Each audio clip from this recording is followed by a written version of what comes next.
Greetings, fellow dungeon delvers, and welcome to Dorans and Dragons, where we work together to come up with Dungeons and Dragons 5th edition builds for your favorite League of Legends champions. Today we're building Zac, the secret weapon. The Zaun amorphous combatant, or Zac, was created from a toxic pool of slime gaining sentience. He was originally discovered playing with children in the sumps of Zaun. Chemtech alchemists soon discovered Zac and took him to their lab to test and experiment on him. Their tests revealed a kind creature, but one who would defend itself if provoked. The alchemists realized this was the ultimate weapon and began to condition him to be such. Thankfully for Zac, two of the alchemists found this abhorrent and resolved to counter their teachings with kindness and empathy. Zac was freed by them and lived several good years with them before they were killed by their former boss, Sato Takeda. Zac flew into a furious rage and killed all the people who had been involved in the attack on his parents. Now Zac roams Zaun from the sewers, trying to spread the benevolence his parents showed him and helping wherever he can. Before we get started with the build, go ahead and like the video and hit that subscribe button so you're always notified when we release our builds. We'd like to thank one of this month's Doran's Blade patrons, Mr. Cage. Thank you so much for your support. Mr. Cage chose Zac to build as part of the rewards for our Blade Tier patrons. Speaking of Blade Tier rewards, this month's homebrew is Into the Frozen Tundra, based on the Freljord. Ascent to the Radiant Summit is our nod to Mount Targon and will be released in October. We also started a cool little merch shop. Come join us for discounts on that and homebrewed content every month. Alright, now let's get into it. First, let's cover the goals of this build. We need to be able to stretch and fling ourselves, otherwise those 10-mile lane ganks aren't happening. Zac also has to be able to grapple the targets he lands on and keep them there. We also need to get thick, lots of health and lots of armor. On top of that, Zac is huge, so we'll need to be able to grow in size appropriately. For race, unfortunately there's no sentient slime pool available. We're gonna go with Bugbear, but if I were you, I would ask my DM to just let me flavor the Bugbear race and features as the sentient green slime pool. Give it a shot, doesn't hurt. Bugbears have a +2 to strength and a +1 to dex. They also have long limbed, which gives us our stretchy arms. Anytime you make a melee attack on your turn, your reach is 5 feet greater than normal. The important part there is on your turn. You can't make opportunity attacks based on that range since those are reactions outside of your turn. We also get Powerful Build here, which increases your size by 1 classification when determining how much you can carry and move around. Sneaky gives Bugbears proficiency in stealth, so when you chill in the bushes waiting for that ADC to overextend, they'll never see you coming. And going hand in hand with that, we have Surprise Attack. If you surprise a creature and land a hit, you deal an extra 2d6 damage. Nice and simple. This can only occur once per combat though. Keep that in mind. For background, we're going to make a custom background for Zac here called Hero of the Sewers. Basically, the only thing you need to worry about is giving yourself skill proficiencies with athletics and acrobatics, which makes sense because he's going through the pipes all the time. For stats, we're going to bounce right into the standard array. Roll your stats if you'd like, just keep at least a 13 in strength for multi-class or Reno. Unsurprisingly with Zac, our top stat is going to be Constitution. We need to get our boy thick, and starting off that way is a big help. Next we'll take Strength. Like we mentioned, grappling is a very important aspect of this build. After that we'll take our Dexterity. This will give us a bit of a higher initiative, and Zac is relatively quick flying through the air. Intelligence is up next. Now normally we dump this stat for Zac because he's not the brightest bulb, but one of our features later on relies on our intelligence, so we'll have to dump something else. Next we'll take Wisdom. His parents imparted enough care and love to Zac that he is at least on par with other people. And finally, we'll dump Charisma. Zac doesn't really interact with people unless absolutely necessary, and it shows. The only equipment we'll need for this build is a medium piece of armor to engrave things onto. We went with Scale Mail, but feel free to choose whatever you'd like. Now that we've got our initial setup, let's get into it. We're going to kick things off with a level 1 fighter. Fighters have a D10 hit die and proficiencies with all armors, all weapons, shields, and the kitchen sink. They also get 2 skill proficiencies to choose from. With his emphatic abilities, we chose Insight and Perception. Fighters choose their overall fighting style at level 1. We're going to keep up the tankiness with Defense for that +1 to AC while wearing armor.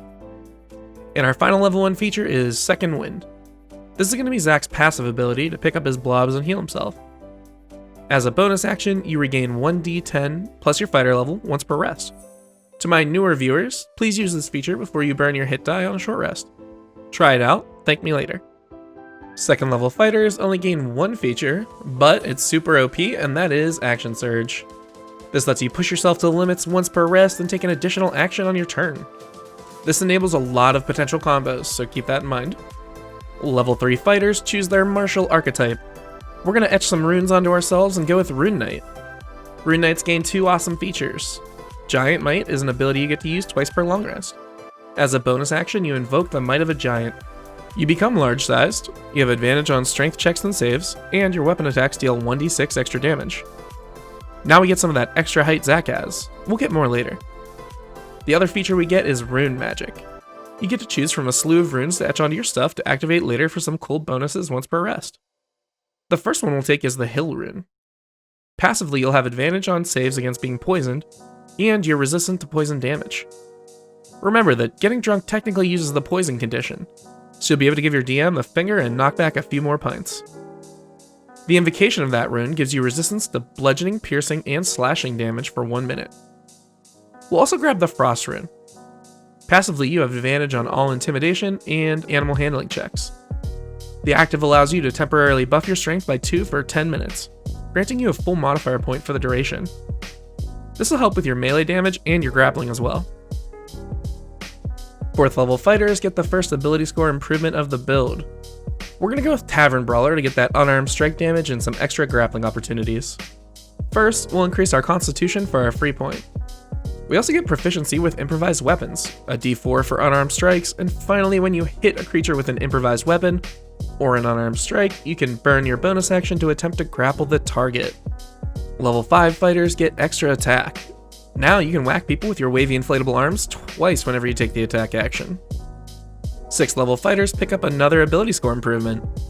We're going to get a little handsy with the Grappler feat, which will give us our R, Let's Bounce. Grappler gives us advantage on attack rolls against any creature we're grappling.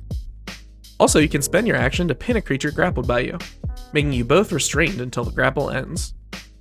For the alt combo, we'll leap up in the air and make a strike on the way down as our first action. With Tavern Brawler, we'll spend our bonus action to grapple that same target.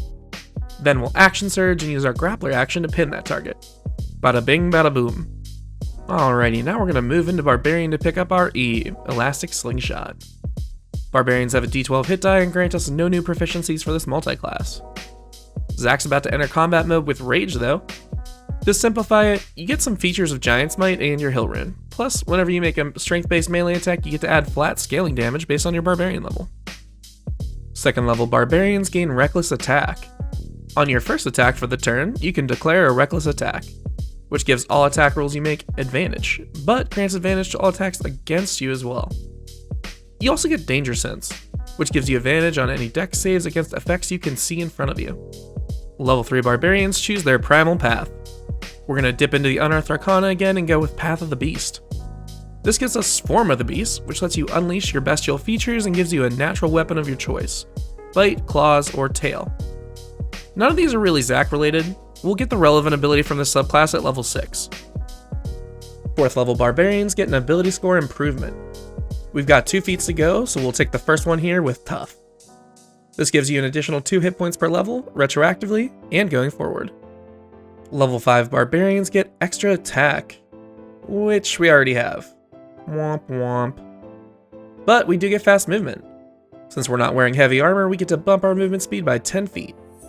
Our final level in Barbarian gives us Bestial Soul, and subsequently our E, Elastic Slingshot. Once per rest, you can call upon a different feral spirit to assist you. We're going to invoke the jumping ability, which lets us make an athletics check anytime we jump and add that result to the number of feet we can jump. This will let us fly quite a bit through the air. And we're back to Fighter. Level 7 Rune Knights get Defensive Runes. Anytime another creature within 60 feet is hit by an attack roll, you can use your reaction to bolster their AC by 1 plus your intelligence mod. 8th level fighters get another ability score improvement. We're going to grab the last feat for the build, Crusher, which will give us our Q, Stretching Strikes. Once per turn, when you hit a creature with an attack that deals bludgeoning damage, you can move it 5 feet to an unoccupied space. Also, if you land a crit, all attacks against that creature have advantage until the end of your next turn. Level 9 fighters pick up Indomitable. Anytime you fail a saving throw, you can give yourself another chance with this feature. We'll get another charge of this at level 13. 10th level fighters gain that size improvement we were looking for with Great Stature. Your consistent exposure to the runes changes you. You roll 3d4 and grow that many inches in height. Also, your strikes in Giant Might deal 1d8 instead of 1d6. Level 11 fighters get a 3rd stack of extra attack. Now our wacky, wavy, inflatable arms can hit 3 times per attack action instead of just 2. 12th level fighters pick up another ability score improvement. Only 1 to go. Be strong, fam. We're gonna bump our constitution 2 points here to get even more tankiness. Level 13 fighters get that extra charge of Indomitable we mentioned earlier. Now if the dragon tries to fireball you twice, you can make both saves. Our final level in the build is gonna give us another ability score improvement. I wish it was a little more exciting, but again, we're just bumping our constitution by 2 points. On the plus side, wait till you see how many hit points Zack has. Alright, now that we've completed the build, let's see how we did. First, the good. We have tons of mobility, and we can weaponize that mobility as well. Also, we have a whopping 270 hit points. Combined with all the barbarian and fighter defensive features, you'll be able to take on entire platoons of guards no problem. Now the bad.